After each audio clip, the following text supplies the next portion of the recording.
দেখো এখন আমি x^16 দিয়েছি আর এখানে -8 দিয়েছে, দেখছো? হ্যাঁ। এইটা কয়জনে পারো? তোমাদের একটু সমস্যা, তাই না?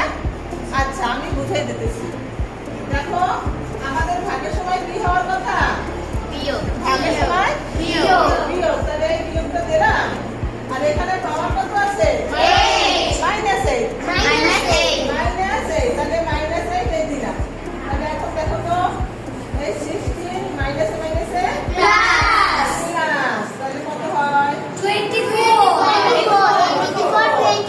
সুন্দর না? জি। এটা আগে করেছো? না। তাহলে এখন মাইনাস থাকবে এই সূত্রের মাইনাস, যেহেতু ডিভাইডিং আছে এজন্য মাইনাস, আর ওর সামনে কি আছে? মাইনাস।